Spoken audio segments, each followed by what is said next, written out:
Today we are looking at a case from the start of the 20th century. So sit back as we go to the USA. Mattie Hackett was born on the 29th of January 1888 in the small town of Crystal in Aroostook County in Maine. She was the second oldest daughter of a gentleman named Levi Hackett, but as a young girl, the family moved to the town of Reedfield in Kennebec County. Growing up, she helped on her father's farm, which from an early age installed in her a great work ethic. As she entered her teenage years, it became evident that Mattie's hard work also extended to her studies, and following primary school, she went on to study at the Maine Wesleyan Seminary, a school just a few miles from her home. However, she decided to leave her studies and found employment working in a shop. Here her dedication and friendly nature endeared her to both customers and colleagues, and the ability she had to easily connect with people made her a popular member of the community. Later she worked as a waitress at a local hotel, where again she was regarded as a kind-hearted and friendly young lady.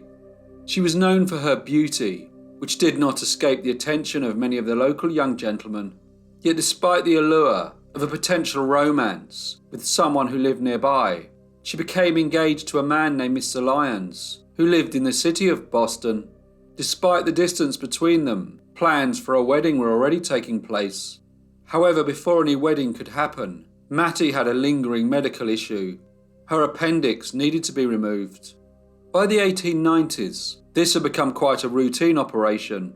The first appendix operation was conducted in 1735 by Dr. Claudius Amyand at St. George's Hospital in London, when he successfully removed the appendix of an 11-year-old boy. In the 1880s, the surgical treatment for an appendicitis started gaining momentum. However, there was a significant challenge for doctors determining which patients truly required surgery, as some individuals could recover without it.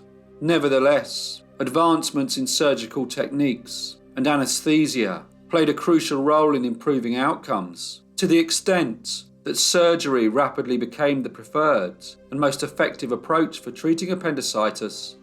The 17th of August 1905 seemed a normal day for Mattie and her family. It had been hot, and after a day of hard work on the family farm, her father, Mr. Levi Hackett, joined his wife and 6 children at the dinner table. The comforting aroma of a home-cooked meal filled the air as they savoured the evening together. With dinner concluded, Mr. Hackett excused himself and headed to the barn to tend to the last few chores of the day. Meanwhile, Mattie dutifully took charge of the cleaning up, standing by the sink to wash the dishes one by one. As the sun slowly dipped towards the horizon, casting a warm glow over the rural landscape, the rest of the family decided to pay a friendly visit to the neighbours nearby. The laughter and chatter of their departure filled the air as they left. This left Mattie momentarily alone in the peaceful house. As her father walked towards the barn, he was addressed by a stout, poorly dressed young man who introduced himself as Mr. Alfred Johnson. He said that he came from the town of Caribou and had recently been released from jail after serving time for vagrancy. Seeking some hospitality, he asked Mr. Hackett if he could have some food and a corner to rest his head for the night before continuing his journey home. Despite the house already being occupied, Mr. Hackett showed kindness to the man and offered him a place to sleep in the barn. Mr. Hackett then walked towards the house, where he called for his daughter Mattie to prepare food for their unexpected guest. Mattie gladly obliged. It was not the first time that her father had asked her to extend hospitality to someone in need. While his daughter was doing as he asked, Mr. Hackett returned to the barn with Alfred Johnson. The two engaged in polite conversation, but amidst their discussion, they suddenly heard muffled noises emanating from the nearby road. Curious, Mr. Johnson made a move to investigate the source of the commotion. However, Mr. Hackett calmed his curiosity, reassuring him that the noise would just be some of the neighbours' children having an argument. As the two men emerged from the barn, an unsettling and more sinister sound suddenly shattered the peaceful atmosphere. Echoing from down the road came a woman's scream, but it carried an eerie, high-pitched tone. Then the two men heard the words, "Oh, you dirty, nasty thing." Mr. Hackett's heart raced with fear and concern for his daughter. He rushed into the kitchen, hoping to find her safe and sound. To his distress, she was nowhere to be seen. He then heard desperate cries for help, followed by strange noises. The source of these haunting sounds seemed to be coming from the nearby road. Without a second thought, the gentleman raced in that direction, but to his horror, he discovered his daughter lying unconscious in a ditch adjacent to a culvert. Her forehead was cut. Filled with a mix of anguish and determination, he shouted for assistance, and soon the rest of the family and startled neighbours had gathered to help. Together, they carefully carried the injured girl back to the house, praying for her well-being and searching for any clues that might explain the unsettling events that had unfolded. Initially, everyone presumed that Mattie, who had been feeling unwell, had just fainted and accidentally hurt herself during the fall. Her parents tried everything to revive her, loosening her clothes, rubbing her hands and feet, and even splashing cold water on her face. However, it became clear that her breathing was getting worse. Mr. Hackett attempted to carry his daughter to her room so she could rest on her bed. As he did, he noticed a tightly tied cord around her neck. It had been difficult to see as it was embedded in her flesh. He immediately tried to remove it, but his attempts were in vain as he realised that his daughter was dead. Who had killed beautiful Mattie Hackett? The residents of Reedfield started to speculate as to who would commit such a heinous act. She was known to be such a pleasant and charming young lady, liked by everyone who knew her. The police believed that someone must have come into the house and somehow enticed young Mattie outside. Then together, they must have walked for a short distance down the road where she was strangled. They did not think that she had just gone out on her own volition. It was suspicious that this had happened just a short time after Mr. Alfred Johnson had arrived at the property, and it was known that there were vagrants in the area who committed small crimes and petty theft. Mr. Johnson was taken into prison on the grounds that he was a material witness, and the authorities did not want him to disappear. Investigators believed that the young lady's killer was someone she knew, rather than a stranger. The kitchen was all in order. There was certainly no indication that Miss Hackett had been taken against her will, and if she had been, Mr. Hackett, who was only a short distance away in the barn, would surely have heard something, especially if there had been any sort of disturbance. Detectives developed a theory that Miss Mattie Hackett had been murdered by a woman, and the person they considered to have been responsible was Mrs. Elsie Hobbs Raymond, the 21-year-old wife of a local hostler. Mrs. Raymond was originally from the town of Turner, some 17 miles away from Reedfield.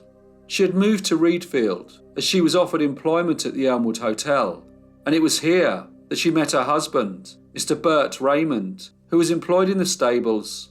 Miss Mattie Hackett also worked at the hotel for a while, and the investigators believed that while working there, Mr. Bert Raymond started to show her undue attention.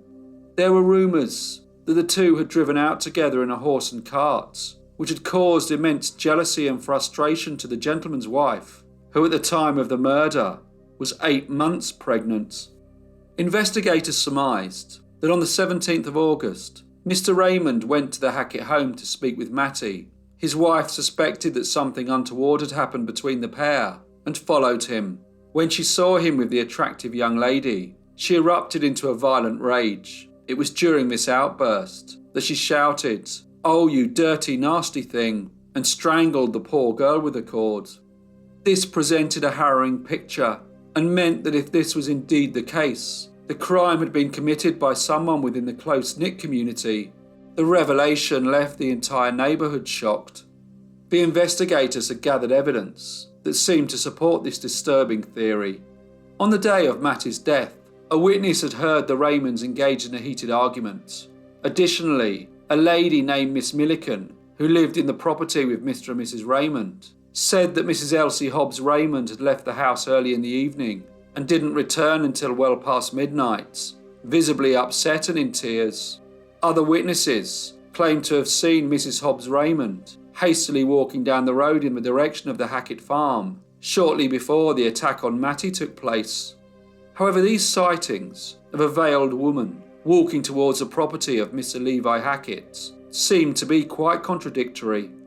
The times that the different witnesses said that they had seen her did not match, and when the carriage of Mr. Davis and Mr. Williams passed the mysterious woman, both said they saw her face and did not recognise her as anyone who lived in Reedfield.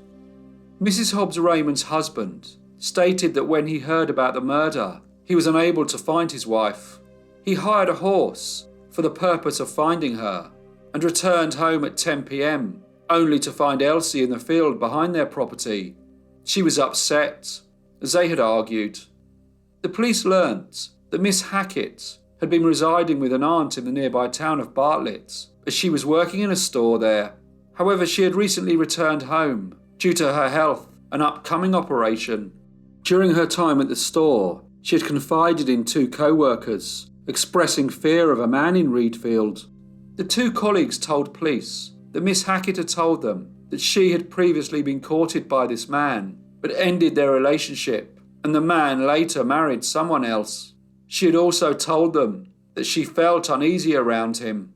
Unfortunately, she never disclosed his name or the specific reason for her apprehension, and this led investigators to wonder if this mysterious man could be Mr. Bert Raymond. Some people speculated that this most horrible crime must have been conducted by at least two people, claiming that it would have been difficult to place a cord around the young lady's neck. On the 6th of September, just 3 weeks after the death of Mattie Hackett, Miss Elsie Hobbs Raymond gave birth to a baby boy.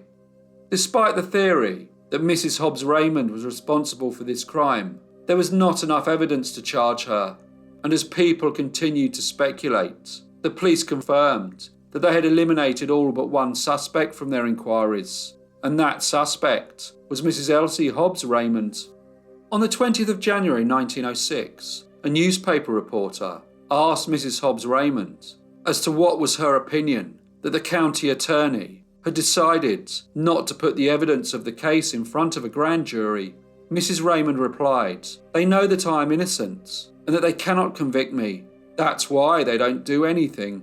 She went on to say, "They have been hounding Bert and I ever since the murder.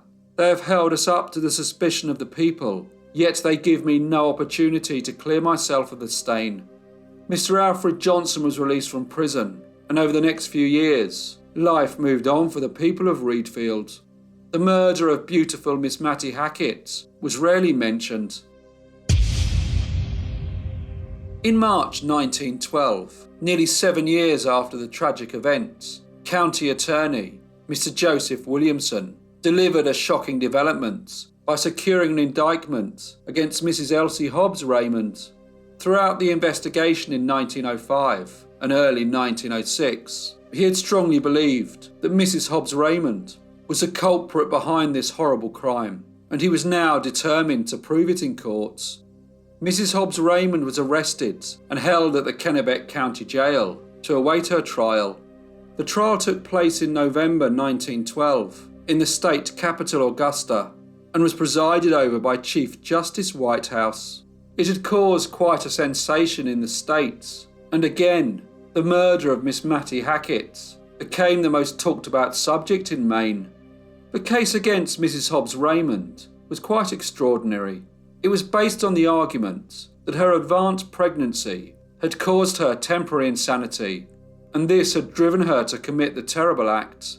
The prosecution relied heavily on medical experts who would testify that a pregnant woman could experience a derangement of the mind that often vanished after childbirth. The prosecution offered the defence a plea bargain. They said Mrs. Hobbs Raymond could plead not guilty by reason of temporary insanity. The defence firmly rejected any notion of insanity and maintained their client's innocence. They told the judge that since the investigation into the case in 1905, the prosecution had been unable to find any new evidence against Mrs. Hobbs Raymond and requested an immediate acquittal. However, the judge rejected this and the trial continued. The defence highlighted the lack of concrete evidence and questioned the reliability of the witnesses, especially those who claimed to have seen a veiled woman heading towards the Hackett farm on the night of the murder. They also pointed out that there was no witness who had seen the defendant at the scene during or after the attack. It was revealed to the court that Mrs. Hobbs Raymond and her husband had worked alongside Miss Hackett at the Elmwood Hotel before they were married, and that when Mrs. Hobbs Raymond left her position, her husband started to pay particular attention to young Mattie. This only fueled the speculation that he was a mystery man who had courted Miss Hackett, and that he was the man who she had told her colleagues at her workplace in Bartlett that she feared, and due to this, had been apprehensive about returning to Reedfield. However, the defence claimed that Mrs. Hobbs Raymond had never been jealous of Miss Hackett, as her husband, Mr. Bert Raymond, had never paid Miss Hackett any particular attention. They said that his contact with her was confined to a brief period when they worked in the same establishment, and he once offered her and a colleague named Miss Nettie Simmons a ride home from work, which was nothing more than a neighbourly gesture. However, further contributing to the prosecution case, they called upon a witness named Mrs. Swan, who lived in Lewiston. She told the court that she recalled the defendant making a chilling statement. She said that Mrs. Hobbs Raymond had said to her, "If Mattie Hackett ever crosses my path, I will kill her." This upsetting remark painted a troubled picture of the lady's feelings towards the young Hackett girl. The defence told the court that the timeline of events presented by the prosecution was not plausible. They claimed it was not possible that a woman, merely 3 weeks away from giving birth, could walk 2 miles on a rough and steep road in just 20 minutes, as this was the time between when she was seen at her home to the time that the murder was committed. The defence also pointed to another critical piece of evidence, which they claimed proved her innocence: the footprints found at the scene of the attack. These corresponded to a size 7 shoe, which was somewhat larger than Mrs. Hobbs Raymond's shoe size, which was only a 4.5.